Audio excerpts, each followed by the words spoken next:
रूस के लिए क्राइमिया ब्रिज का सामरिक महत्व तो बहुत ही ज्यादा है। जी हाँ, क्योंकि इसी रास्ते से पुतिन की सेना यूक्रेन के लिए आगे बढ़ रही थी और इस ब्रिज पर यूक्रेन की लंबे अरसे से नजर थी। यूक्रेन के रक्षा मंत्रालय ने भी क्राइमिया ब्रिज पर हुए धमाके की तुलना मॉस्कवा हमले से की है। क्या ज़ेलेंस्की अपने बंकर में बैठकर इस बहुत बड़े हमले की तैयारी कर रहे थे? क्या मॉस्को की तबाही के बाद ज़ेलेंस्की के टारगेट पर पुतिन की लाइफलाइन आ चुकी है? क्राइमिया ब्रिज के सामरिक मायने बहुत ज्यादा हैं। समंदर के बीचों बीच बना ये वो पुल है जो आज यूक्रेन में चल रहे युद्ध के पीछे कई वजहों में से एक है, क्योंकि ये पुल क्राइमिया पर रूस की हुकूमत को मजबूत करता है। अमेरिकी रक्षा मंत्रालय पेंटागन भी खुलकर इस पुल को यूक्रेन के लिए एक अहम टारगेट बता चुका है और पुल पर भीषण आग लगने के बाद अमेरिका ने कहा है कि यूक्रेन क्राइमिया पर फिर से कब्जा कर सकता है।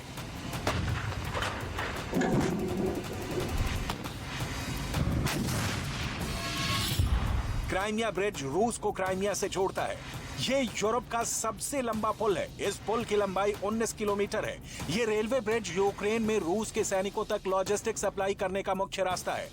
यूक्रेन के रक्षा मंत्रालय ने क्राइमिया ब्रिज पर हुए धमाके की तुलना मॉस्को पर मिसाइल अटैक से किया है। इस ब्रिज पर यूक्रेन की नजर काफी अरसे से थी। अप्रैल महीने में ही यूक्रेन के national security and defence council के चेयरमैन ओलेस्की डैनिलोव ने कहा था कि अगर क्राइमिया ब्रिज को निशाना बनाने के लिए हमें कोई मदद करे तो बहुत अच्छा होगा। पुतिन और उनकी सेना ने जब ये चेतावनी सुनी तभी से अलर्ट मोड में थी। तब से पुतिन को कुछ ऐसी ही तस्वीरों के ख्वाब आ रहे थे।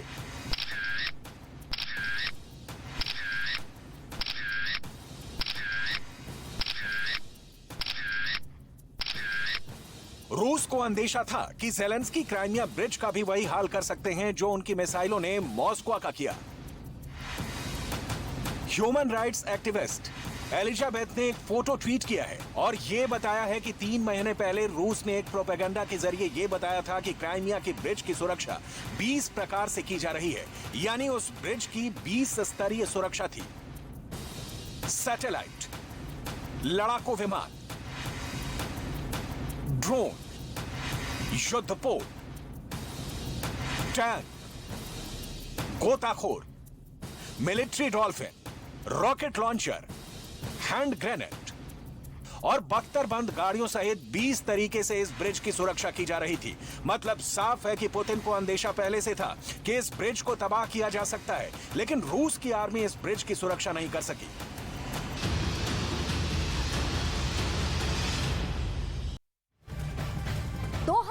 में रूस ने इस पुल को बनाने का प्रोजेक्ट शुरू किया और 2018 में इसे तैयार कर दिया गया। खुद पुतिन ने इस पुल का उद्घाटन किया था, जो रूस की ताकत का एक और मुजाहिरा था। इसीलिए ये सवाल उठ खड़े हुए हैं कि क्या इस पुल को टारगेट करके क्राइमिया की बेइज्जती वाला बदला लेने की कोशिश तो नहीं?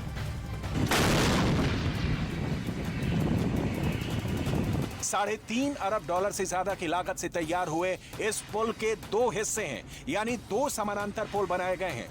इनमें एक रेल यातायात के लिए है, जिससे पुतिन तेजी से अपनी फौज की तादाद क्राइमिया में बढ़ा सकते हैं। ऐसी तस्वीरें कई बार आई हैं जब रूस के टैंक इसी रास्ते से क्राइमिया तक पहुंचाए गए हैं।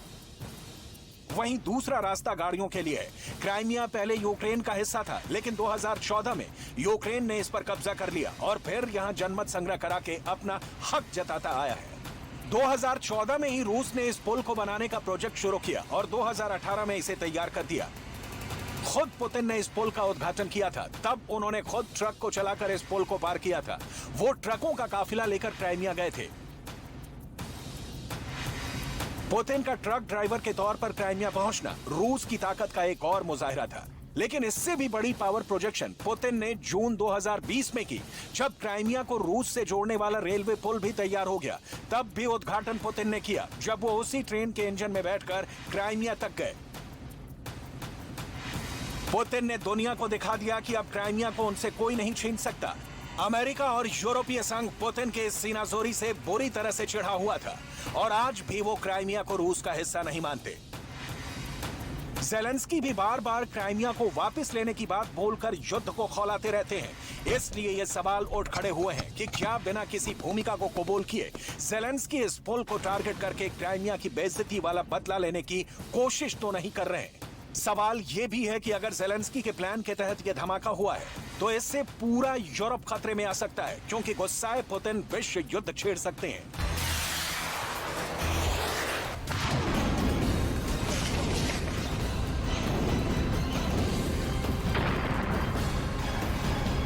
क्योंकि इस ब्रिज की पुतिन के लिए क्या अहमियत है, इसे पूरी दुनिया जानती है।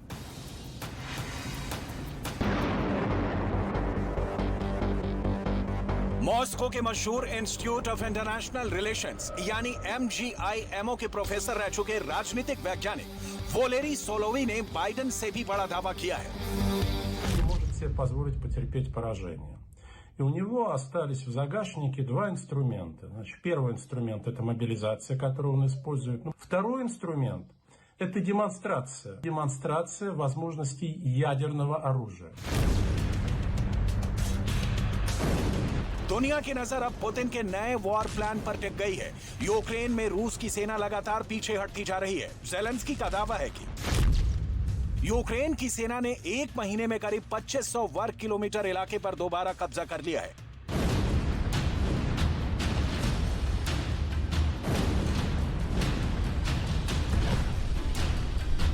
ऐसे में यूक्रेन को जवाब देने के लिए पुतिन हमले तेज कर सकते हैं। गोली बारूद और टैंक मिसाइलों से अगर काम पूरा होता नहीं दिखा तो आशंका है कि बौखलाए पुतिन ऑपरेशन न्यूक्लियर वेपन को ग्रीन सिग्नल दे सकते हैं।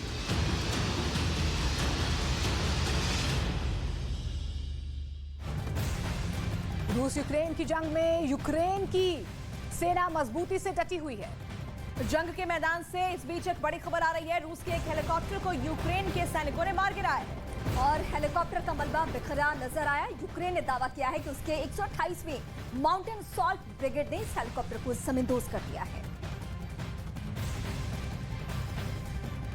तो हमले में रूस का हेलीकॉप्टर तबाह हुआ है। रूस का का-52 हेलीकॉप्टर तबाह कर दिया गया है, जिसकी तस्वीरें भी सामने आई है। मलबा बिखरा हुआ नजर आया है। यूक्रेन की तरफ से इस युद्ध में यह बड़ा दावा किया गया है और हमले में रूस का हेलीकॉप्टर तबाह किया गया है। यूक्रेन की तरफ से यह बड़ा दावा।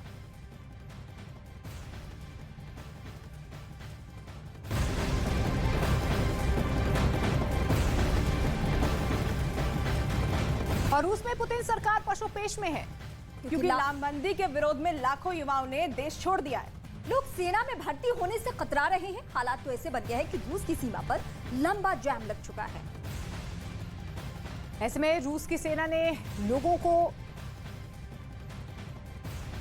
लालच देकर सेना में भर्ती करने की कोशिशें शुरू की है। उन्हें राशन का लालच दिया जा रहा है।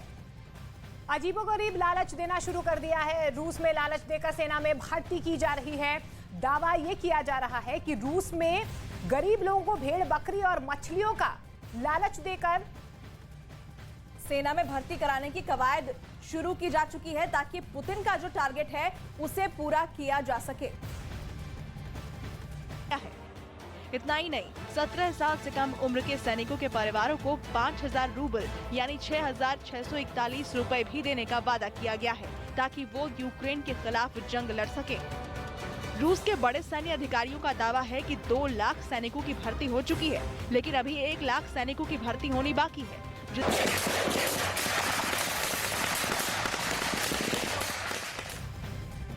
रमजान कादिरोव को पुतिन ने रूस की आर्मी में तीसरी सबसे बड़ी पोस्ट दे दी है। आखिर क्यों पुतिन ने रमजान कादिरोव का प्रमोशन किया? रमजान कादिरोव ने चेचेनिया के अंदर पुतिन का जन्मोत्सव मनाया है। जब रूस की आर्मी खार्किव, इज्यूम, लिबान में हार चुकी है, खेरसौन में भी रूस हार रहा है। क्राइमिया का लिंक रूस से खत्म करने की कोशिश की जा रही है।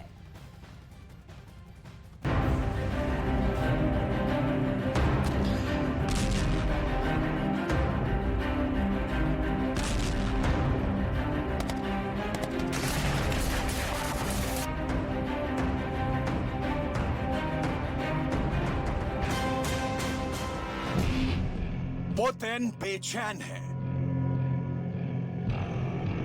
पुतिन परेशान है, रूस की आर्मी हार रही है।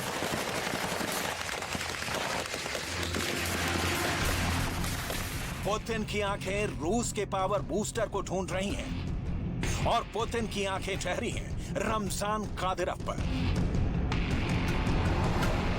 रमजान कादिरोव को पुतिन ने रूस की आर्मी में तीसरी सबसे बड़ी पोस्ट दे दी है। आखिर क्यों पुतिन ने रमजान कादिरोव का प्रमोशन किया है? रमजान कादिरोव ने चेचन्या के अंदर पुतिन का जन्मोत्सव मनाया है, जब रूस की आर्मी खार्किव, इज्यूम, लीमान में हार चुकी है। खेरसोन में भी रूस हार रहा है। क्राइमिया का लिंक रूस से खत्म करने की कोशिश की जा रही है। ऐसे मौके पर क्या रूस में पुतिन के बर्थडे का जश्न मनाया जा सकता है? पुतिन ने अपने बर्थडे पर केक काटा है, ऐसी कोई तस्वीर सामने नहीं है।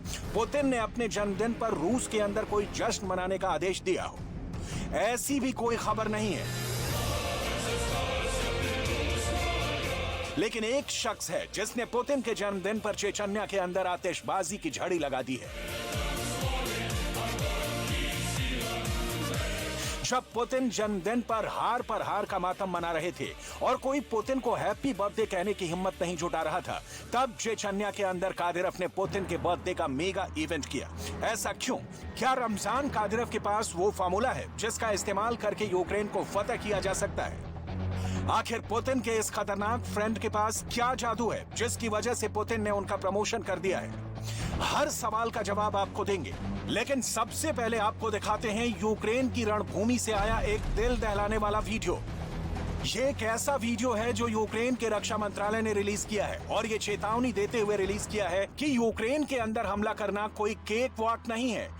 ये है वो वीडियो जिसमें रूस के कई सैनिक यूक्रेन के अंदर नजर आ रहे हैं। ध्यान से देखिए, आपको नजर आएगा कि रूस के 4 सैनिक रूस के एक घायल सैनिक को अपने हाथों से पकड़कर ले जा रहे हैं। तभी वहां पर एक खतरनाक विस्फोटक ऊपर से गिराया जाता है, धमाका होता है, रूस के सभी सैनिक जमीन पर गिर जाते हैं। यूक्रेन ने ये वीडियो इसलिए रिलीज किया है ताकि रूस में इस वीडियो को देखकर लोग डर जाएं। देखिए यूक्रेन के अंदर कैसे रूस के टैंक पानी में डूब गए हैं। ये है रूस के टैंकों की दुर्गति। रूस की सेनाएं 400 से ज्यादा टैंक छोड़कर भाग गई हैं और इन्हीं टैंकों से अब यूक्रेन की सेनाएं रूस पर हमला कर रही हैं। इसीलिए यूक्रेन ने कार्टून रिलीज करके पुतिन पर व्यंग बाण चलाए हैं। रूस के जनरलों की लापरवाही से परेशान होकर अब पुतिन ने कादिरोव को सीधे प्रमोट कर दिया है।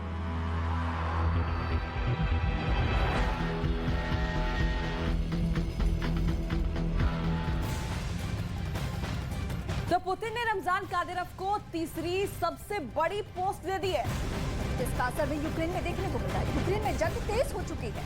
लेकिन बड़ी खबर यह है कि ज़पोरिज़िया में एक बार फिर से रूस की सेना ने बड़ा हमला किया है। जहां रूस की तरफ से मिसाइल अटैक किया गया।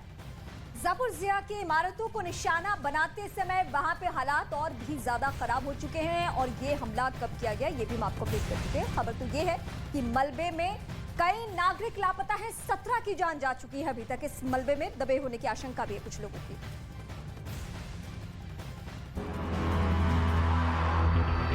पुतिन ने चेचन्या के लीडर रमजान कादिरोव को रूस की सेना में शीर्ष पद दे दिया है। पुतिन ने कादिरोव को कर्नल जनरल का रैंक दिया है। कर्नल जनरल रूस की आर्मी में सर्वोच्च कमांड रैंक है। कादिरोव ने बताया कि पुतिन ने खुद व्यक्तिगत रूप से यह जानकारी दी है कि उनको कर्नल जनरल का रैंक दिया गया है। कादिरोव ने कहा कि उनके लिए ये बहुत गौरव की बात है और रूस की तरफ से दिया गया ये एक बहुत बड़ा सम्मान है। लेकिन सवाल ये है कि आखिर पुतिन ने कादिरोव को ये रैंक क्यों दी? इसकी वजह है कादिरोव का वो संदेश जिसमें कादिरोव ने रूस की आर्मी की पूरी पोल ही खोल कर रख दी थी। जब लीमान में रूस की फौज की हार हुई तो लीमान की सुरक्षा का जिम्मा कर्नल जनरल लैपिन पर था। लैपिन को स्टार ऑफ रूस का खिताब दिया गया। उनको लिसिचांस पर कब्जा करने के लिए पुरस्कार दिया गया। लेकिन सच ये है कि लैपिन लिसिचांस में था ही नहीं। लैपिन युद्ध के वक्त रणभूमि से 150 किलोमीटर दूर जा चुका था। 150 किलोमीटर दूर से कोई कैसे अपनी सेना को संचालित कर सकता है? कादिरोव ने कहा कि ये शर्म की बात है कि लैपिन जैसे औसत अफसर को इतना बड़ा पद दे दिया गया है। जब पुतिन ने रमजान कादिरोव को मॉस्को बुलाया था और एक खास कार्यक्रम में यूक्रेन के लोहांस्क, डोनेट्स्क, खार्किव और ज़पोरिज़िया को रूस में शामिल किया था, तब भी रमजान कादिरोव काफी भावुक नजर आया था।